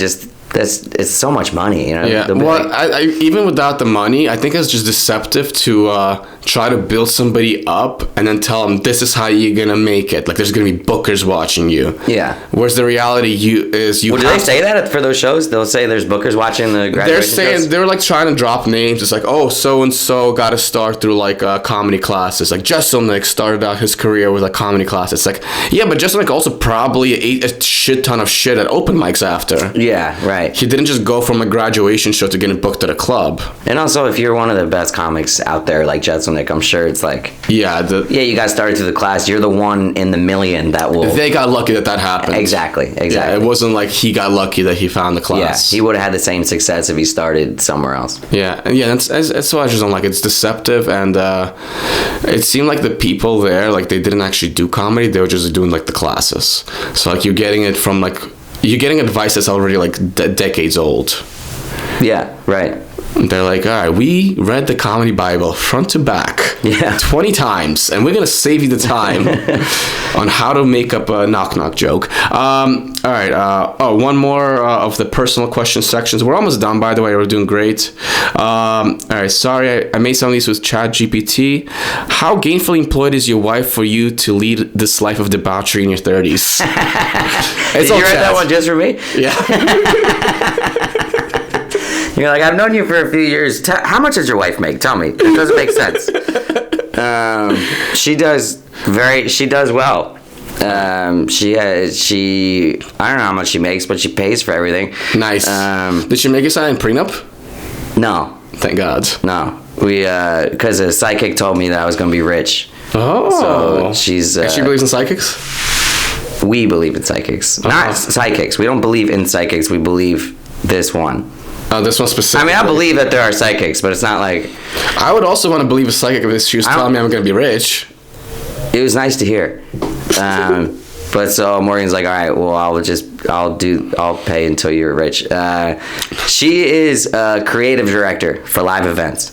Nice. And she is like, seemingly from where I'm sitting, because she works from home, it seems like she is the best creative director in her field and she's freelance, so like she'll be hit up by different agencies to come on this projects and stuff, and at any time she's getting hit up by like, she's got like 12 or 13 agencies that are always trying to get her to be on projects. Mm-hmm. And when I talk to other freelance people, they'll be like, no, she doesn't. You know, she'll be like, most freelance have like 3 or 4, maybe 5 clients, you know? So she is very sought after, and she does great work, and so she's crushing it for us. She just did a project, she just got done with a show in Vegas last week, and the keynote speaker was Jerry Rice. Ooh. So she'll be working with some cool people sometimes, and she's creative director, so she'll be like writing scripts for them to like I don't know all the details because I wait, is Jerry Rice the guy who knocked his wife out in the elevator? Oh, come on, dude! I thought you were gonna be more of a fucking guy with me right now. No, that's Ray Rice. Ray Rice, Rutgers alumni. He was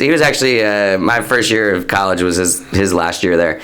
That was Ray Rice. Jerry Rice, class act. Best wide receiver of all time, arguably the best football player of all time. For his position, he's one of the unarguables. You know, it's like there's not many. He's just the best receiver that ever lived.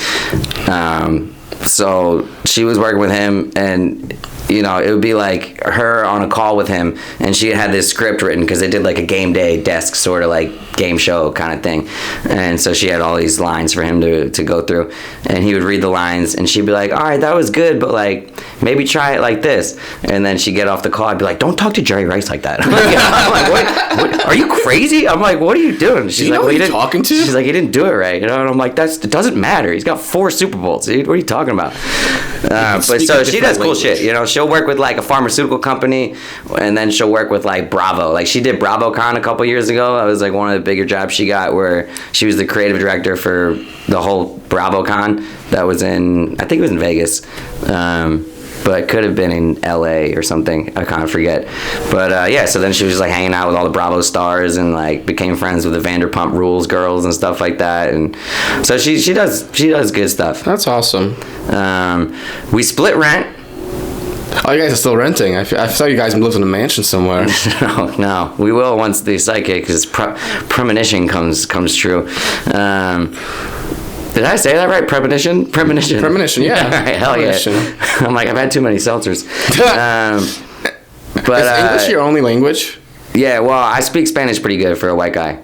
Oh, yeah. I can remember you go to like Spanish countries a lot, right? No, I don't go to any countries. But I just have been working in bars and restaurants for so long. It really started because when I was in high school still, that's when I started working in a restaurant. And so all the cooks were Latino dudes. And I was in like Spanish too, you know? So I was like learning like, hola, yo soy Daniel. Tú eres Alex, you know, stuff like that. And then so I'd be in school and I'd work at night at the restaurant, and I would just like always try to make the kitchen laugh. So I would like tell them what I was learning in class, and then they would like tell me some complicated things to go say to the teacher. Like it wasn't even dirty stuff. Like I remember one time they taught me how to say like whenever I see you, I'm very happy, you know. Siempre pongo feliz cuando te veo a ti. Oh. And so I learned that, and then they were like, tell that to your teacher. And like I didn't know what it meant, and I was like, I don't want to say it. And they're like, it's not bad. And so I go say it to my teacher, and she cracks up and was like, well, how do you know how to say that? You know. And then she would give me stuff to tell them, and then stuff like that. So cute. Like the basics got ingrained in my head that way. And once you have the basics down, I feel like you can, you know, it's just like conjugating the verbs and stuff like that. And like the structure of sentence formation is very important. Because like in English, it's very specific, but like you do any other language, it's like the noun is in a different place, or like the adjective is in a different place. But that's how I learned it, really. And then I get to college, and I had my roommate was from El Salvador. One of my best friends was Argentinian. I dated a Cuban girl for a couple years, so I was just like, that's awesome. You have to practice a lot. Yeah. Spanish is super useful. I keep going to this Mexican spot, Tacos El Bronco. Dude, it's that place the best. Is fire. They don't speak English there, but like... But they get it. They get it, but like...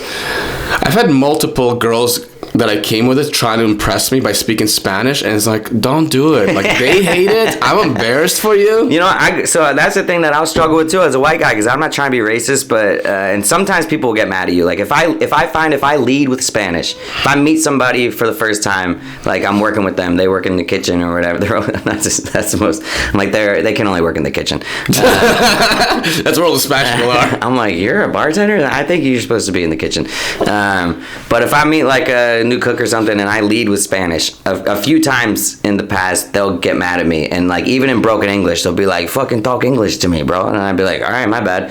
Yeah, because they assume, fucking gringo, because they assume that you think that English is bad. Yeah, I think that's right. They think I think they're dumb or something, you know. And I'm like, no, I just like practicing my Spanish too. Like, but so I'll lead with English. Puedo practicar mi español con tú. Exactly. That's pretty good. Yo hablo un poquito español. Yo recuerdo un poco. That was awesome. I wanted to correct you, say contigo, but then I'm like, these people are going to think that I'm a pretentious Spanish speaker. But so I'll lead with English, and then I'll let them know after we like kind of establish like we're both cool, and it's like, oh, just so you know, like I speak a little Spanish if you don't mind. Like I like practicing my Spanish. Yeah, you learn how to navigate all these situations from like trial and error. So like eventually somebody flips out and you're like, oh, I could just like approach this differently. Yeah. It only took like there's only two guys I can remember off the top of my head where I led with Spanish and they were like, what the fuck are you talking Spanish for? Yeah. And I'm like, well, it's because you're English. I can't understand what you're saying. Yeah. And I understand it from like the point of view of like somebody who has a language butchered in front of them for like someone's entertainment. That's annoying.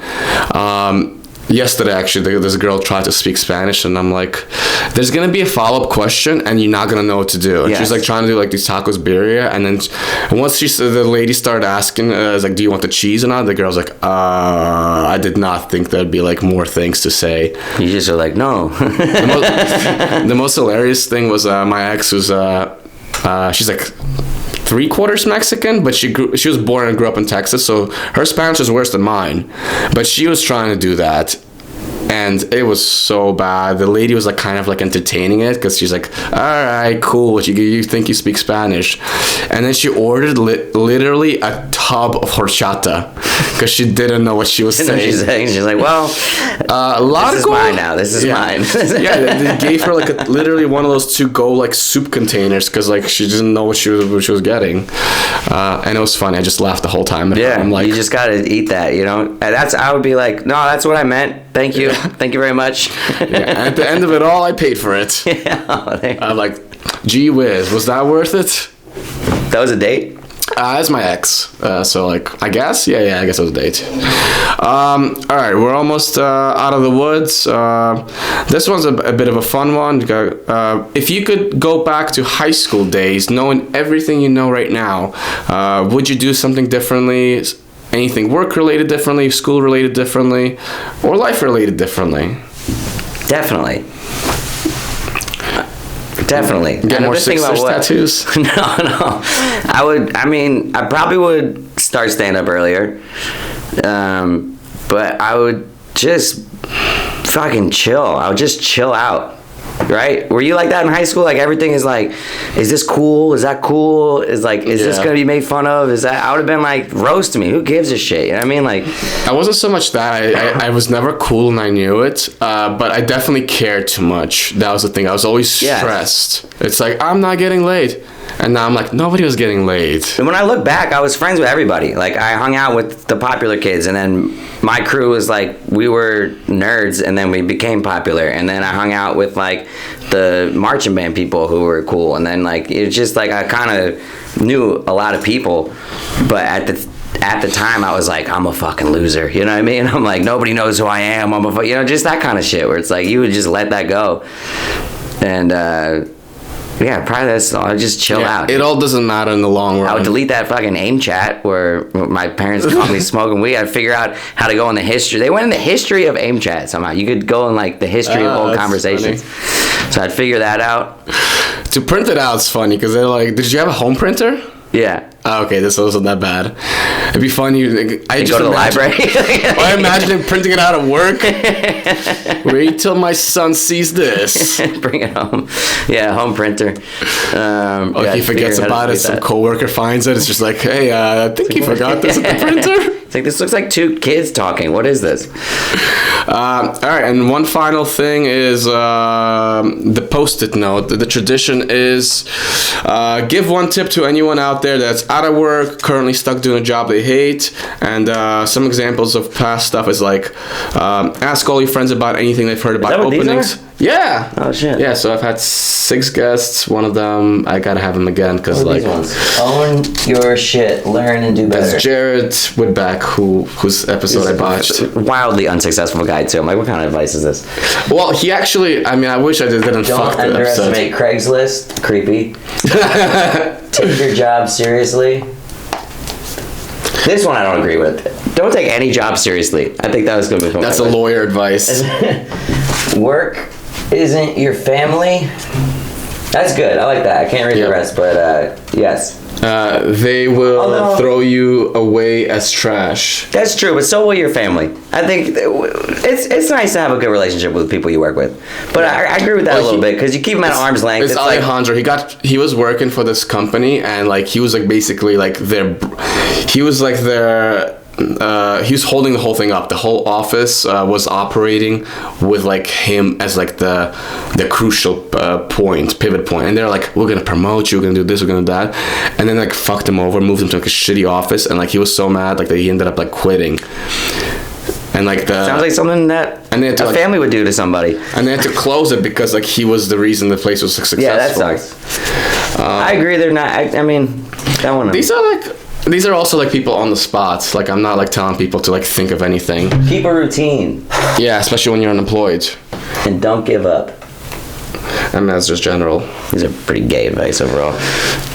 I mean, I'm just making fun. We're working on these as we go. I have to write it down and present it to the audience. This is branded New York Times. Work advice.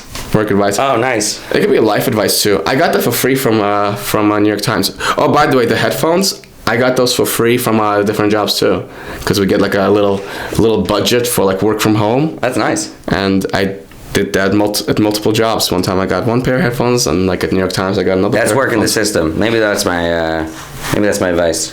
Make the system work for you.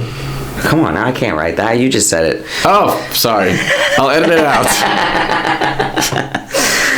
What would my advice be?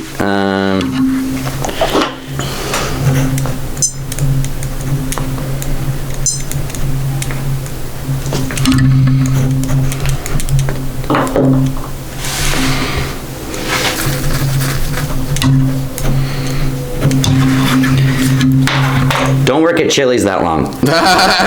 And can you sign it on the bottom so I know who it is? If you could do a real signature, that'd be great. People are doing like initials, but like honestly, I kind of want the signature for you specifically, because that's actually gonna be worth something down the line. You might talk to my psychic. Yeah, the psychic knows. Do you think the psychic just gives that kind of advice to everybody, and like, if you have like 100 people you're talking to, eventually some of them are going to become like rich and famous? I hope not. I hope that's not what happened. just playing the numbers.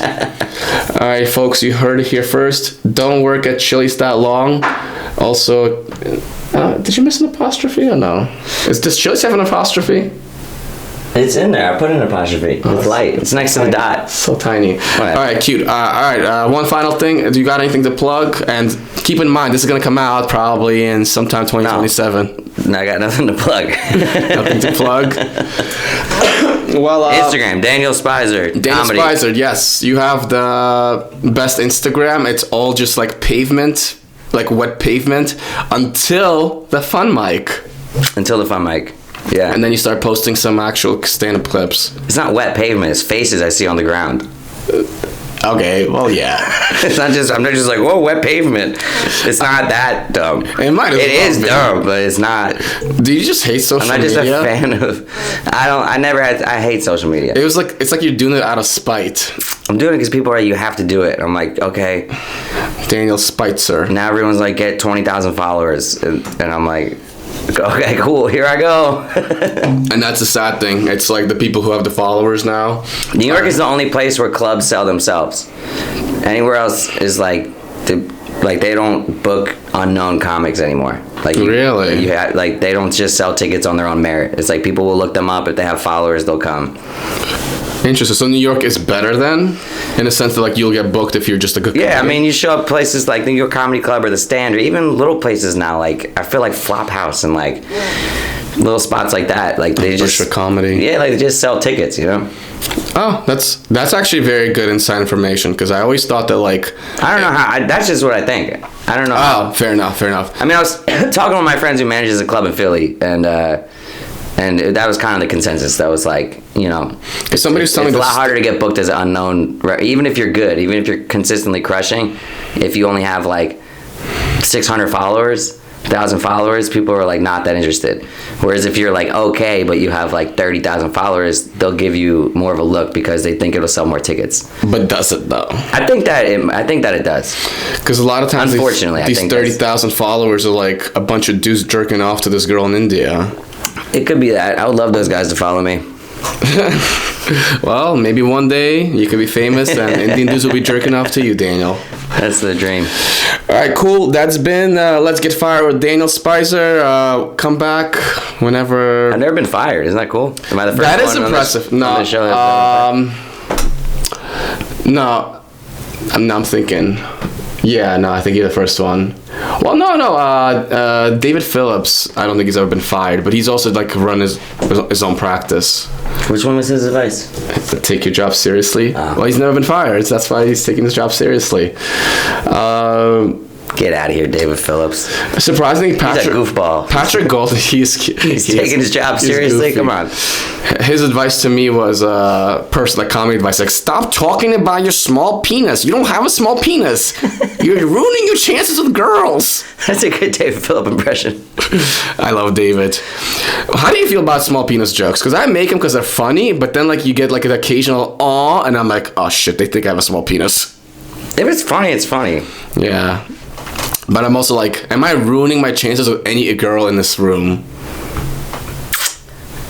Or do they know? I don't think you had a chance with them to begin with. I think you're alright. Yeah.